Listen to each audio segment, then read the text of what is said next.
처음부터 퇴사를 결심했던 건 아니었어요. 그래서 이제 상사로부터 스트레스가 너무 심해가지고 그 스트레스를 조금 해소해보고 싶어서 이제 꽃을 배우기 시작을 했죠. 근데 꽃이 너무너무 좋고 너무너무 그 순간은 행복한데 그 행복한 순간이 상사에게서 오는 스트레스를 상쇄시켜주지는 않는 거예요. 그래서 그냥 그렇게 다니고 있다가 이 회사는 도저히 못 다니겠다, 정말 이제 그만둬야겠다 하는 생각이 극심하게 들면서 그때와 이제 겹쳐서 꽃이 너무너무 좋아진 시기가 함께 이제 와버린 거죠. 그래서 이걸 어떡하지 생각을 하다가 그러면 내가 아직 도전해 볼 수 있으니까 꽃을 일단 도전을 해보고 내가 진짜 많이 공부를 하고 배워보고 만약에 이게 내 길이 아니다 싶으면 다시 재취업을 준비하면 되지 않을까 하는 생각에서 이제 그렇게 퇴사를 하게 되었습니다. 처음에는 저도 어디 바로 꽃집 같은 걸 열고 그러고 싶은 마음은 없었고, 다만 내가 좋아하는 거를 내 식으로 한번 풀어가 보자 하는 생각은 막연하게 있었어요. 근데 어쨌든 내가 좋아하는 걸 내가 잘 하는지를 확인하는 과정이 정말 필요하다고 생각을 했거든요. 그래서 처음에는 똑같은 걸 연습을 하고 나서 이제 주변 지인들한테 선물을 한다든지 그래서 반응을 본다든지 하는 것도 해봤었고, 되게 추운 겨울에 졸업식 날 이제 꽃을 직접 팔러 대학교에 가가지고 막 꽃 사세요, 꽃 사세요 하면서 파는 그런 경험도 해봤어요. 왜냐하면 고객을 면대면으로 할 수 있는 중요한 기회이니까. 그러던 찰나에 어떤 친구가 부탁을 하는 거예요. 플라워 클래스를 한번 해보고 싶은데 열어주지 않겠니? 해가지고 그때 이제 플라워 클래스를 시작해 보면서 꽃을 좋아하는 분들이 저한테 찾아오는 거를 이제 처음으로 경험을 해보기 시작한 거잖아요. 그러고 나니까 내가 좋아하는 것을 함께 즐길 수 있는 사람이 있다는 게 너무 행복한 거예요. 그래서 그때는 주변에 친구들한테 부탁을 해서 대학교 커뮤니티 사이트 같은데 막 홍보도 하게끔 부탁하고 막 그러니까 이제 조금씩 사람이 오기 시작했어요. 그때부터 모르는 분들까지 이렇게 오셔가지고 오프라인 클래스를 한 1년 반 정도 동안 진행을 했어요. 그렇지만 조금 단점이 보이기 시작한 거예요. 그래서 이 단점이라 함은 이게 오프라인 공간이다 보니까 지역적인 한계가 있어요. 그래서 멀리서 예를 들면 제가 영남동에서 이제 강의를 했는데 강남 쪽에서 퇴근을 하고 오고 싶으신데 너무 머니까 뭐 강남 쪽에서 클래스를 열어주지 않으시겠냐 하는 문의도 많이 오고 하니까 그런 점이 살짝 고민이 되기 시작했고, 이게 지역적인 한계뿐만 아니라 시간적인 한계도 저에게 오는 거예요. 왜냐하면 오프라인 그 공간을 대여해서 이제 클래스를 진행하다 보니까 내가 원하는 시간에 이거를 진행하지 못하는 경우가 생기더라고요. 그래가지고 그런 거를 고민하던 찰나에 이거를 둘 다 해결할 수 있는 방법이 있지 않을까 하고 이제 계속 고민을 시작했죠. 그래서 나온 그 결론이 그럼 온라인으로 한번 시작을 해보자 해가지고 온라인에서도 시장성을 한번 확인해 봐야 하잖아요. 그래서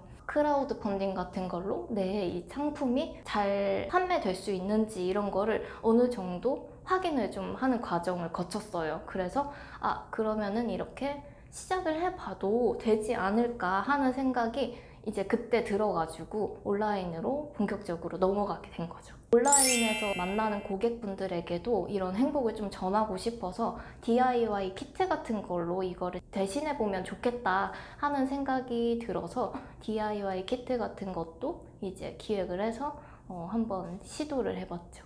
그때 당시에는 그래도 이렇게 시작을 해볼 수 있겠다 하는 정도의 반응이 와가지고 저만의 이렇게 느낌이 온 거죠. 그래서 시작을 했던 것 같아요. 지금 주요 수익 모델은 시들지 않는 프리저브드 소재를 사용해서 만든 플라워 인테리어 소품 같은 거나 아니면은 그거를 활용해서 또 만든 DIY 키트 같은 게 제 주요 수익 모델이에요. 또 지금 이제는 뭐 상품이 좀 많이 쌓여 있다 보니까 키트 같은 경우에는 생각보다 이제 찾아주시는 곳들이 되게 다양해요. 그래가지고 꾸준히 그래도 판매가 되고 있습니다. 근데 이게 제가 막 물건을 떼오고 그런 게 아니라 제가 직접 기획을 해서 이제 제작을 하고 만드는 거다 보니까 경쟁이 치열해도 그 안에서 잘하는 사람은 또 살아남는 것 같긴 해요. 처음에 이제 주문이 딱 들어왔을 때 너무 신기한 거예요. 내가 별로 어울린 것도 없는데 이렇게 고객분이 찾아주시네 하고 생각을 해가지고 너무 신기하고 감사한 마음에 이제 되게 조그만 그 A4 용지에 잘라가지고 막 손편지를 썼었어요. 제가 직접 제작을 하는 거니까 이 제 마음이 함께 또 들어갔으면 좋겠는 마음에 그렇게 손편지를 쓰기 시작했는데, 그러다 보니까 이게 조금 약간 빈약해 보이는 거죠. 너무 종이로 이렇게 오려 놓는 게. 그래가지고 이제 직접 엽서 같은 거를 제작을 해서 손편지를 아직까지 온라인 스토어에 오시는 분들께 보내드리고 있는데, 여전히 그때 마음처럼 가끔 되게 문득문득 신기해요. 아직도 이렇게 제 제품을 좋다고 이제 구매해 주시는 분들이 신기하고 너무 감사하고, 그래서 그런 게 어찌 보면은 경쟁력이 아닌가? 손편지를 받으신 분들 중에서 이제 열에 한두 분 정도는 잠깐 웃을 수 있게 됐다, 또는 뭐 너무 감동이었다, 그런 메시지를 남겨주세요. 그럼 저도 그거를 보내드리고 나서 이제 행복하셨으면 좋겠다 하는 마음에 보내드리는 건데, 저한테 또 메시지를 주시잖아요. 그럼 저도 다시 또 행복해지죠. 처음에는 이걸로 어떻게 내가 돈을 벌 수 있을까 하는 고민을 되게 많이 했었죠. 그래서 매일매일 이제 기획을 해야 되는데 하다 보니까 60개가 넘는 상품이 이제 DIY 키트 포함해서 이제 있다 보니까 이제는 이렇게 지속적으로 하면은 돈을 또 이렇게 벌 수 있겠구나 하는 생각이 들어서 처음만큼은 불안하진 않은 것 같아요. 회사에서는 꼬박꼬박 월급이라는 게 일정한 금액으로 들어오잖아요. 근데 일정하지는 않지만 이렇게 평균적으로 봤을 때는 그때 회사 다닐 때보다는 훨씬 나아진 것 같아요. 처음에 오프라인 클래스를 시작할 때 제가 이런 걸 하고 있다는 거를 많이 알려야 되잖아요. 그래서 제가 이런 걸 하고 있습니다를 이제 블로그나 인스타그램에 사진 같은 거, 그리고 정보 같은 거를 계속 올렸죠. 그래서 그 클래스가 끝나면 사진이랑 또 다음 클래스를 모집합니다, 그런 글도 되게 많이 올렸고, 그러면서 이제 꾸준히 올리다 보니까 모르는 분들까지 연락을 해주셔가지고 그렇게 시작을 했던 것 같아요. 오프라인도 그렇고 온라인도 그렇고 요즘에는 다 뭔가를 할래도 정보를 온라인에서 찾고 시작을 하는 경우가 많잖아요. 그래서 일단 내가 무엇을 하고 있다는 걸 계속 보여줘야 되긴 하는 것 같아요.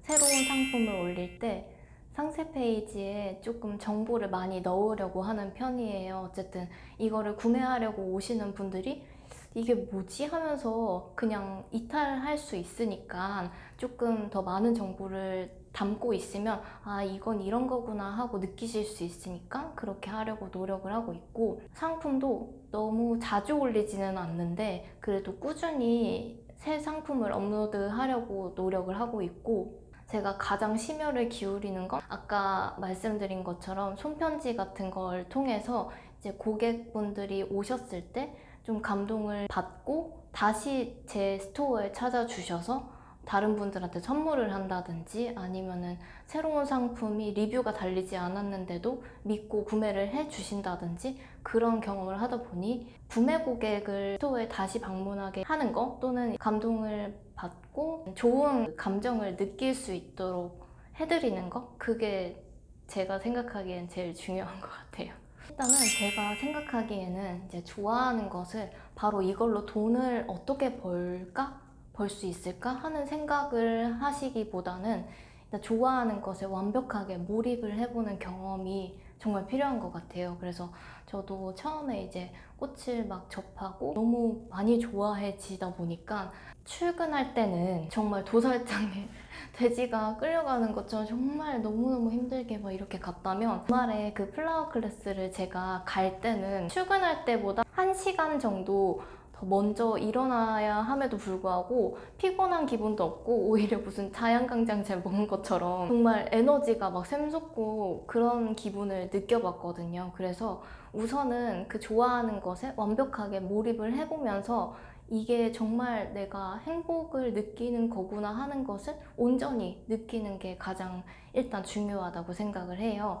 그러고 나서 이제 두 번째로는 이것을 내가 좋아하기는 하는데 잘 하는지 그게 확인이 되어야 된다고 생각을 해요. 왜냐하면 이게 좋아하기는 하는데 본질적으로 딱 봤을 때 내가 못하는 거다 하면은 이것으로 수익을 낼 수가 없잖아요. 그래서 저 같은 경우에는 아까 말씀드린 것처럼 졸업식 같은 데 가서 직접 꽃을 팔아본다든지 아니면은 크라우드 펀딩 같은 걸 하면서 내 제품이 시장성이 있는지 그런 것을 확인하는 과정을 겪었던 것.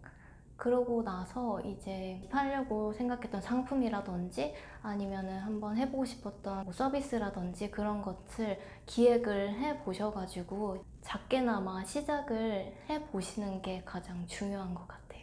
저 같은 경우에도 제가 지금 하고 있는 프리저브드 그 제품을 제작하는 것, 그리고 DIY 키트를 기획해서 판매하는 것, 그런 것을 이제 꾸준히 하다 보니까 이렇게 해서 내가 돈을 벌 수 있겠구나 하는 것을 느끼게 되었거든요. 그래서 가장 첫 번째는 일단 좋아하는 것에 완벽하게 몰입을 해보고, 두 번째는 그것을 내가 잘 하는지를 한번 확인을 해보고, 그게 확인이 끝났으면 세 번째로는 진짜 본격적으로 조금이나마 시작을 해볼 수 있는 것, 그런 마음가짐을 가지시면은 누구든지 어렵지 않게 좋아하는 것을 하면서 행복하게 살 수 있지 않을까 하는 생각을 해봅니다. 일단은 회사에서는 주어진 일만 하는 거다 보니까 딱 일 부분만 한다면 제 일을 지금 제가 혼자 하고 있다 보니까 모든 부분을 제가 혼자 해요. 그래서 내가 내 마음대로 모든 것을 할 수 있다는 자율성이 정말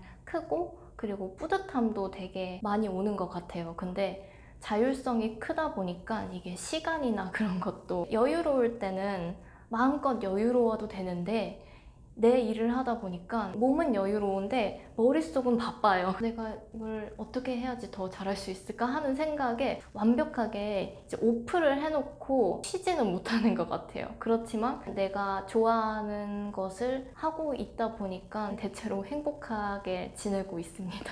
앞으로의 계획은 지금 하고 있는 르셀레네를 잘 운영을 해 나가면서 제가 라이프 사이클이 계속 변해갈 거 아니에요. 그래서 그때에 맞춰서 제가 관심 있는 것도 생길 테고, 관심 있는 게 생기면 그거에 대해서 또 새로운 도전을 할 수도 있지 않을까 하는 열린 마음을 가지고 있습니다.